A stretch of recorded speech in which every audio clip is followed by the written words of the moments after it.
Vllaznia Skënderbeu është dueli I parë që Kuqe Blu do të luajnë në kuadër të sezonit të ri futbollistik 2026-2027 për llogaritë të Superligës, që sipas rrallës është edicioni 88. Një gjë e tillë mësua nga shorti I hedhur në mjediset e shtëpisë së futbollit, ku krahas shiftit Vllaznia Skënderbeu, në kalendar për javën e parë janë edhe duelet Partizani Teuta, Laçi Elbasani, Dinamo Vora dhe Egnatia Tirana.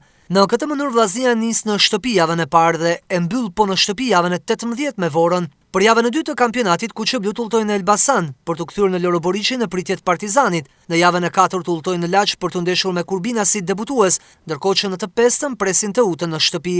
Edhe në javën e 6, kalendari e vendos të luajë sërish në shtëpi ku pret Dinamon, ndërsa për javën e 7, në transfertën Rrogozhinase, Vllaznia luan përballë kampiones Egnatia. Java e 8 ka rezervuar klasikën Vllaznia Tirana që luhet në Loroboriçi. Në të 9-ën udhton në transfertë ndaj Vorës. Ceremonia e shortit është shoqëruar me pamje filmike nga momentet më pikante të edicionit kaluar, ndërkohë që drejtori I sektorit të garave pranë Federatës së Futbollit, Marius Sulejmani, ka sqaruar se edicioni 2026-2027 do të vijë me garimin e 10 skuadrave: Egnatiës, Elbasanit, Vllaznisë, Dinamo Cityt, Partizanit, Tiranës, Vorës, Teutës, Laçit dhe Skënderbeut. Ky sezon do të nisë me 22 gusht dhe do të mbyllet me 9 maj 2027, ku janë planifikuar për të luajtur fillimisht 27 javë me të gjitha skuadrat pjesëmarrëse.